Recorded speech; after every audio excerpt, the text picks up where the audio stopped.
ఇప్పటి వరకు కూడా తెలంగాణ రాష్ట్రంలో జరుగుతున్న చర్చలు ఏంటంటే రేపు జూన్ 4 ఫలితాల తర్వాత ఎవరెవరు కీలక నేతలు ఇటు కాంగ్రెస్ పార్టీలోకి వస్తారు అనే చర్చ నడుస్తుంది.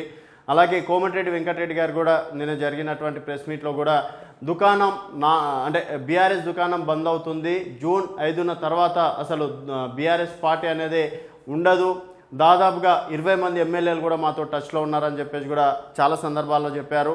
అలాగే రేవంత్ రెడ్డి గారు కూడా నేను ప్రస్తుతానికి అసలు గేట్ ఓపెన్ చేయలేదు, కేవలం ఒక సైడ్ మాత్రమే గేట్ ఓపెన్ చేస్తేనే 3 ఎమ్మెల్యేలు వచ్చారు, ఇంకా నేను పూర్తి స్థాయిలో కనుక గేట్లు ఓపెన్ చేస్తే డెఫినెట్గా అది నది ప్రవాహం లాగా వస్తారు ఎమ్మెల్యేలు, ప్రతిపక్ష హోదా అనేది కూడా లేకుండా చేయడం నాకు నిమిషం చిటికే వేసినంత పని అని చెప్పేసి కూడా వారు కూడా పలు ఇంటర్వ్యూలో చెప్పడం అనేది కూడా జరిగింది.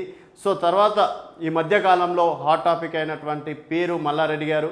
సో మల్లారెడ్డి గారు కాంగ్రెస్ పార్టీలోకి వెళ్తారు అని చెప్పేసి కూడా గత కొన్ని రోజులుగా చర్చ నడుస్తుంది.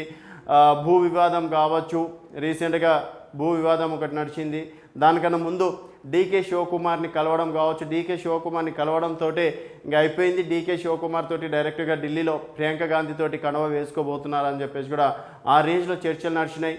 తర్వాత రేవంత్ రెడ్డి ఆపడం వల్లనే వారిద్దరూ కాంగ్రెస్లోకి రాకుండా ఆగిపోయారని చెప్పేసి కూడా చర్చలు నడిచినాయి. కాకపోతే నిన్న ఒక ప్రముఖ ఛానల్లో ఇచ్చినటువంటి ఇంటర్వ్యూలో మల్లారెడ్డి గారు దానిపైన ఒక క్లారిటీగా చెప్పడం అనేది జరిగింది. సో నేను బీఆర్ఎస్ పార్టీలోనే ఉంటా, ప్రతిపక్షంతో పోరాడతా, ఒకవేళ నేను కాంగ్రెస్ పార్టీలోకి వెళ్ళినా కూడా అక్కడ చేసేది ఏముండదు, మహా అయితే ఒక మంత్రి పదవి ఇస్తారు, నేను ఆల్రెడీ మంత్రిగా కూడా ఏం చేయాలో అది చేసేసి వచ్చిన, సో ప్రస్తుతం ప్రతిపక్ష హోదాలో ఎమ్మెల్యే పదవి ఉంది, ఇది నాకు చాలు. సో గతంలో మరి టీడీపీలో కూడా ఎంపీగా గెలిచి తర్వాత అప్పుడున్నటువంటి టీఆర్ఎస్ పార్టీలోకి రావడం అనేది జరిగింది.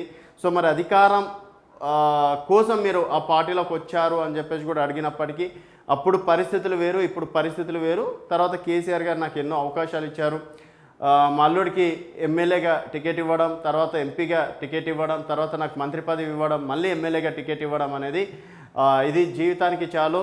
సో ఇప్పటివరకు నేను పాలు పూలు అమ్మి ఈ స్థాయికి వచ్చిన తర్వాత ఎమ్మెల్యేనైనా మంత్రి అయినా ఎంపీ అయినా ఇంకా దీనికి మించి నాకు ఇంకేం అవసరం లేదు అని చెప్పేసి కూడా ఒక ఇంటర్వ్యూలో చెప్పడం అనేది జరిగింది. సో మొత్తానికి మరి చాలామంది నాయకులు గతం చూసుకున్నట్టయితే కూడా అసలు కాంగ్రెస్ పార్టీని తిట్టి కాంగ్రెస్ పార్టీలోకి వెళ్ళాము అని చెప్పేసి అన్నోళ్ళు కాంగ్రెస్ పార్టీలోకి వెళ్ళడం అనేది జరిగింది.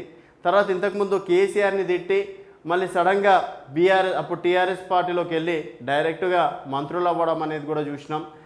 ఒక రాజకీయ నాయకులు ఇప్పుడైతే ఒక మాట మీద ఉంటారని చెప్పేసి అయితే ఎక్స్పెక్ట్ చేయలేం. మరి 20 మందిలో నిజంగా మల్లారెడ్డి గారి పేరు కూడా ఉందా, మల్లారెడ్డి గారు నిజంగా కాంగ్రెస్ పార్టీలోకి వెళ్తారా అనేది వేచి చూడాల్సిన విషయం. కాకపోతే వారు మాత్రం ఒక క్లారిటీగా ఉన్నారు. రీసెంట్గా భూ వివాదాలు కూడా వారి చుట్టే తిరిగినాయి, తర్వాత కాంగ్రెస్ ఎమ్మెల్యేలు కూడా దాంట్లో జోక్యం చేసుకొని మల్లారెడ్డి గారిని కూడా తిట్టడం అనేది కూడా జరిగింది. సో ఇదంతా అధికారంలో ఉన్నారు కాబట్టి ఇదంతా ఆడిస్తున్న ఆట అని చెప్పేసి కూడా వారు ఒక క్లారిటీ ఇచ్చారు.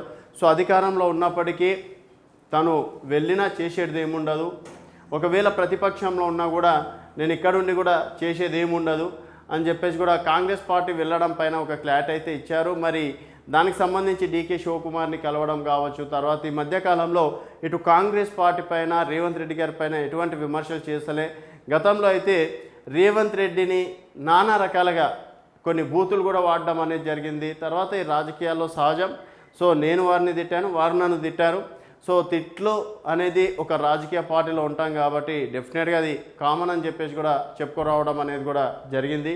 సో మరి మల్లారెడ్డి గారు ఒక క్లారిటీ ఇచ్చినట్టేనా అని చెప్పేసి అనుకోవచ్చా, లేకపోతే జూన్ 4 ఫలితాల తర్వాత ఆగస్టు వరకు అసలు బీఆర్ఎస్ పార్టీ ఉండదు అని చెప్పేసి చెప్పుకుంటున్నటువంటి కాంగ్రెస్ నేతలు, సో కేవలం కోమటిరెడ్డి వెంకటరెడ్డి గారు వారు కావచ్చు, ఉత్తమ్ కుమార్ రెడ్డి గారు కావచ్చు, తర్వాత చాలామంది ఎమ్మెల్యేలు సైతం కూడా త్వరలో బీఆర్ఎస్ నుంచి ఎమ్మెల్యేలు వస్తున్నారని చెప్పేసి కూడా చెప్తున్నారు.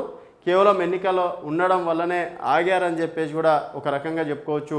మరి రేపు జూన్ 4 తర్వాత బీఆర్ఎస్ ఎంపీల పైననే ఇప్పుడు ఎమ్మెల్యేల భవిష్యత్ అనేది ఆధారపడి ఉంటుంది. సో ఒకవేళ అనుకున్న ఫలితాలు కనుక బీఆర్ఎస్ పార్టీకి రాకపోతే మాత్రం డెఫినెట్గా ఎమ్మెల్యేలు వెళ్ళే అవకాశాలు ఉన్నాయని చెప్పేసి కూడా రాజకీయ విశ్లేషకులు కూడా అంటున్నారు. మరి మల్లారెడ్డి గారు ఇంత క్లారిటీగా అయితే చెప్పారు, డెఫినెట్గా నేను వెళ్ళే అవకాశం అయితే ఉండదు అని. మరి వారు కాంగ్రెస్లోకి వెళ్తారా? అలాగే రేవంత్ రెడ్డి గారిని కూడా అసెంబ్లీలో కలిసాం, బాగానే మాట్లాడుకున్నాం, ఇద్దరం పాత మిత్రులం అన్నట్టు కూడా ఇప్పుడు చెప్పుకొస్తున్నారు. మరి ఆ పాత మిత్రుత్వంతోటే కాంగ్రెస్ పార్టీలోకి వెళ్ళే అవకాశాలు ఉన్నాయా, లేకపోతే బీఆర్ఎస్ పార్టీలోనే కొనసాగుతారా? ఒకవేళ మల్లారెడ్డి గారు బీఆర్ఎస్లోనే ఉంటే బెటరా, లేకపోతే కాంగ్రెస్లోకి వెళ్ళే అవకాశాలు ఎంతవరకు ఉంటాయి? అలాగే తన ఆస్తులనన్నా కాపాడుకోవడానికి అధికార పార్టీలోకి వెళ్తారా అనేది వేచి చూడాల్సిన విషయం. సో మొత్తానికి మరి మల్లారెడ్డి గారు కాంగ్రెస్లోకి వెళ్తే బెటరా, బీఆర్ఎస్లో ఉంటేనే బెటరా అనేది